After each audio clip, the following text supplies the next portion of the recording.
या देवी सर्वभूतेषु माँ कालरात्रि रूपेण संस्थिता नमस्तस्यै नमस्तस्यै नमस्तस्यै नमो नमः। जय माता दी। एक बार फिर से स्वागत है आपका अपने YouTube चैनल में। आज आप सुनेंगे माँ कालरात्रि की कथा, पूजन मंत्र, आरती और सबसे अंत में क्षमा याचना।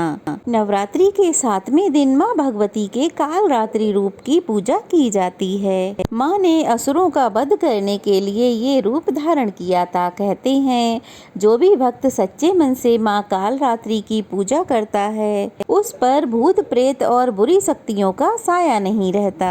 माँ कालरात्रि का रूप अत्यंत भयानक है और इनका रंग अंधकार की जैसा एकदम काला है। इनके केस सदा बिखरे हुए रहते हैं और कंठ में ये बिजली की चमक वाली माला धारण करती हैं। माँ कालरात्रि के 3 नेत्र ब्रह्मांड की तरह विशाल और अत्यंत गोल हैं, जिनमें से बिजली की तरह किरणें निकलती रहती हैं। इनकी नाक से श्वास तथा निश्वास से अग्नि की भयंकर ज्वाला निकलती रहती है। माँ का ये भय उत्पन्न करने वाला स्वरूप केवल पापियों का नाश करने के लिए है, केवल शत्रुओं के मन में भय पैदा करने के लिए है। माँ कालरात्रि का रूप भले ही भयानक और विकराल हो, परंतु ये अपने भक्तों को सदैव ही शुभ फल प्रदान करने वाली होती हैं, इसीलिए इन्हें शुभांकरी भी कहते हैं।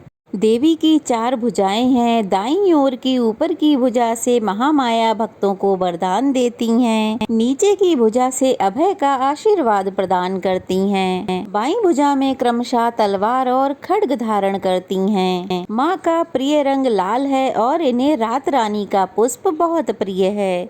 माँ को आज के दिन अनार का, गुड़ का या फिर गुड़ से बनी मिठाई का भोग लगाया जाता है। आज के दिन अगर माँ को नींबुओं की माला अर्पित करते हैं तो कहते हैं कि हर प्रकार के भय का नाश होता है और आने वाला संकट भी टल जाता है। तो चलिए अब सुनते हैं माँ कालरात्रि की कथा। पौराणिक कथा के अनुसार रक्त बीज नाम का एक दैत्य था। उससे मनुष्यों के साथ साथ देवता भी बहुत परेशान थे। रक्त बीज दानव की यह विशेषता थी कि जैसे ही उसके रक्त की बूंद धरती पर गिरती तो उसके जैसा ही एक राक्षस और बन जाता था, जिससे सभी देवता भयभीत हो गए और वह भगवान शंकर की शरण में पहुँचे। अब भगवान शंकर तो जानते थे कि उस दैत्य का वध केवल देवी पार्वती ही कर सकती हैं। तब उन्होंने देवी पार्वती से दैत्य का वध करने का अनुरोध किया।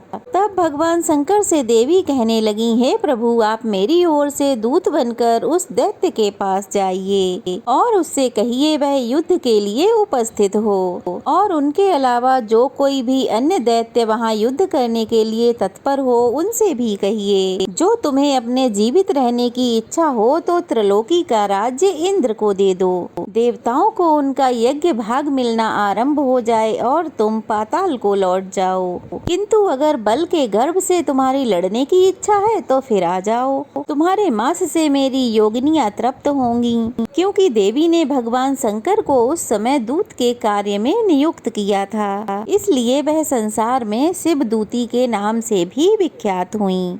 भगवान शंकर से देवी का संदेश पाकर उन दैत्यों के क्रोध का कोई आर पार ना रहा और वह उस स्थान पर आ पहुँचे जहाँ देवी विराजमान थीं। वहाँ पर देवी से युद्ध करने के लिए रक्त बीज के साथ साथ शुंभ और निशुंभ भी आ पहुँचे।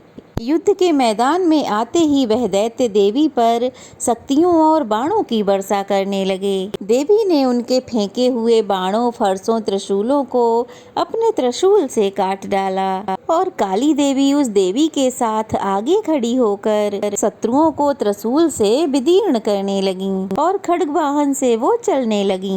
वहाँ पर देवी पार्वती के शरीर से दिव्य शक्तियाँ निकली जो सभी दैत्यों का वध करने के लिए तत्पर हो रही थीं। ब्रह्माणी जिस तरफ दौड़ती थी उस तरफ अपने कमंडल का जल छिड़क कर दैत्यों के वीर्य और बल को नष्ट कर देती थीं। इसी प्रकार माहेश्वरी त्रिशूल से, वैष्णवी चक्र से, अत्यंत गोप वाली कौमारी शक्ति द्वारा असुरों को मार रही थीं। शिवदूती के प्रचंड अट्टहास से कितने ही दैत्य भयभीत होकर पृथ्वी पर गिर पड़े और उनके गिरते ही वह उन्हें भक्षण कर गईं। इस तरह क्रोध में भरे हुए मातृगणों और तरह तरह के उपायों से बड़े बड़े असुरों को मरता हुआ देखकर राक्षसी सेना युद्ध के मैदान से भाग खड़ी हुई और उनको इस प्रकार युद्ध से भागता हुआ देखकर रक्त बीज नामक महापराक्रमी राक्षस क्रोध में भरकर युद्ध के लिए आगे बढ़ा।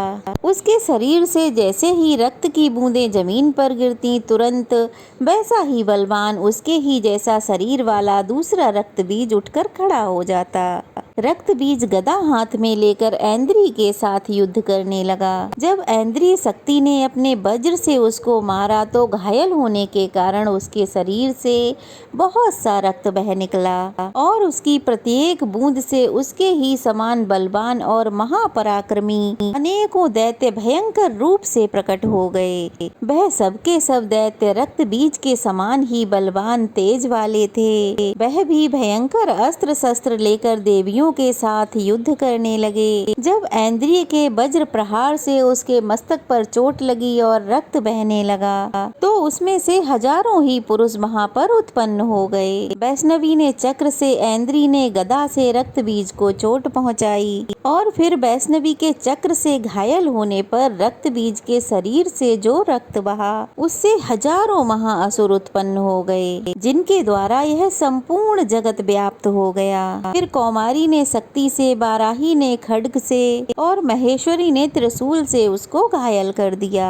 इस प्रकार क्रोध में भरकर उस महादैत्य ने सभी शक्तियों पर अलग अलग प्रहार किया और माताओं ने भी शक्ति तथा शूल से उसे बार बार घायल किया। उससे देखते ही देखते सैकड़ों महादैत्य उत्पन्न हो गए और इस प्रकार उस रक्त बीज के रक्त से उत्पन्न हुए असुरों से संपूर्ण जगत व्याप्त हो गया, जिससे देवताओं को बड़ा भय हुआ। देवताओं को भयभीत देखकर देवी चंडिका ने काली से कहा, हे चामुंडे, अपने मुख को बड़ा करो और मेरे शस्त्राघात से उत्पन्न हुए इन रक्त बिंदुओं को और रक्त बिंदुओं से उत्पन्न हुए इन असुरों को अपने इस विशाल मुख से भक्षण करती जाओ। इस प्रकार रक्त बिंदुओं से उत्पन्न हुए महादैत्यों को भक्षण करती हुई तुम इस युद्ध भूमि में विचरो और इस तरह से रक्त क्षीण होने से यह रक्त बीज दैत्य नष्ट हो जाएगा। तुम्हारे भक्षण करने के कारण अन्य दैत्य उत्पन्न नहीं होंगे। देवी काली से ऐसा कहकर देवी चंडिका ने रक्त बीज पर अपने त्रिशूल से प्रहार कर दिया और काली ने अपने मुख में उसका सारा रक्त ले लिया। तब उसने गदा से चंडिका पर प्रहार किया। प्रहार से चंडिका को बिल्कुल भी कष्ट नहीं हुआ, किंतु रक्त बीज के शरीर से बहुत सा रक्त बहने लगा। लेकिन इस बार उसके गिरते के साथ ही देवी काली ने उसको अपने विकराल मुख में ले लिया। काली के मुख में उस रक्त से जो असुर उत्पन्न हुए उनको उनने तुरंत ही भक्षण कर लिया और रक्त को पीती गईं। और फिर देवी ने रक्त बीज को, जिसका की रक्त काली ने पिया था, चंडिका ने उस दैत्य को वज्र, बाण, खड्ग और वृष्टि इत्यादि से मार डाला। हे राजन, अनेक प्रकार के शस्त्रों से मारा हुआ और खून से वंचित वह राक्षस पृथ्वी पर गिर पड़ा।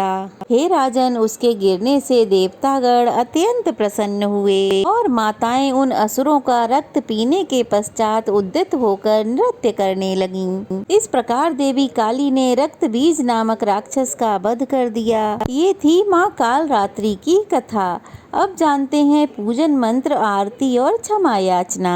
माँ कालरात्रि की पूजा का मंत्र, ओम देवी कालरात्राय नमः।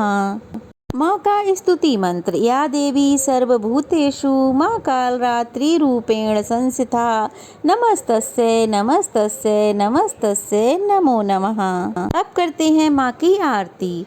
ओम जयति जय काल रात्रि, मैया जयति जय काल रात्रि, दुष्टों की संहारिणी, सुखों की माँ दात्री।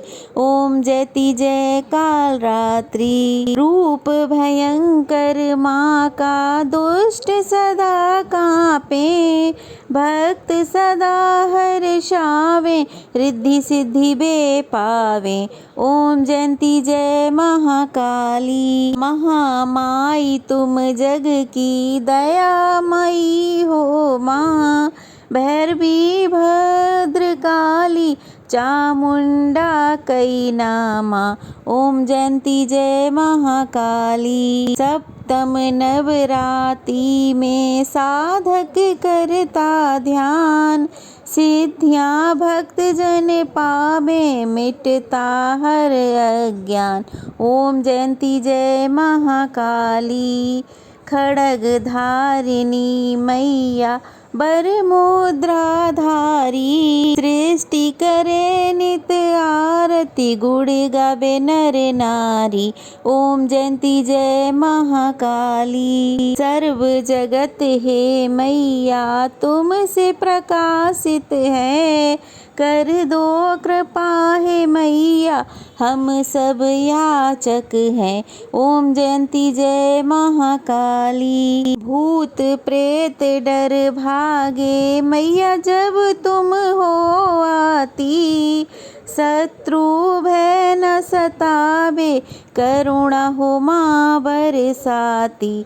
ओम जयंती जय महाकाली। गर्दभ सवारी साजे, दुखों का अंत करे, निर्बल शक्ति पावे, भय से माँ मुक्त करे। ओम जयंती जय महाकाली। माँ काल रात्रि की आरती जो गावे, शक्ति भक्ति नित पावे, डर न निकट आवे। ओम जयंती जय महाकाली। दुष्टों की संहारिणी, सुखों की माँ दात्री। ओम जयंती जय माँ काल रात्रि। क्षमा याचना। हे परमेश्वरी, मेरे द्वारा रात दिन सहस्त्रों अपराध होते रहते हैं। आप अपनी भक्त समझकर मेरे उन अपराधों को कृपा पूर्वक क्षमा करो। हे परमेश्वरी, मैं आवाहन करना नहीं जानती, विसर्जन करना नहीं जानती तथा पूजा करने का ढंग भी मुझे नहीं आता। क्षमा करो हे देवी सुरेश्वरी, मैंने जो मंत्रहीन, क्रियाहीन, भक्तिहीन पूजन किया है वह सब आपकी कृपा से पूर्ण हो। सैकड़ों अपराध करके भी जो आपकी शरण में जय जगदम्बे कहकर पुकारता है उसे वह गति प्राप्त होती है जो ब्रह्मादि देवताओं के लिए भी सुलभ नहीं है। हे जगदम्बिके, मैं अपराधी हूँ किंतु आपकी शरण में आई हूँ। इस समय दया की पात्र हूँ, आप जैसा चाहो करो। देवी परमेश्वरी, अज्ञान से, भूल से अथवा बुद्धि भ्रम होने के कारण मैंने जो कुछ भी कम या अधिक कर दिया है वह सब क्षमा करो और प्रसन्न हो। हे देवी सच्चिदानंद स्वरूपा, हे परमेश्वरी, हे जगन माता कामेश्वरी, आप प्रेम पूर्वक मेरी यह पूजा स्वीकार करो और मुझ पर प्रसन्न रहो। हे देवी, हे सुरेश्वरी, आप गोपनीय से भी गोपनीय वस्तु की रक्षा करने वाली हो। मेरी पूजा को ग्रहण करो और आपकी कृपा से मुझे सिद्धि की प्राप्ति हो। जय माता दी। उम्मीद करती हूँ वीडियो आपको पसंद आई होगी। पसंद आई हो तो वीडियो को लाइक कीजिए, शेयर कीजिए, नए हैं तो चैनल को सब्सक्राइब कीजिए। जय माता दी।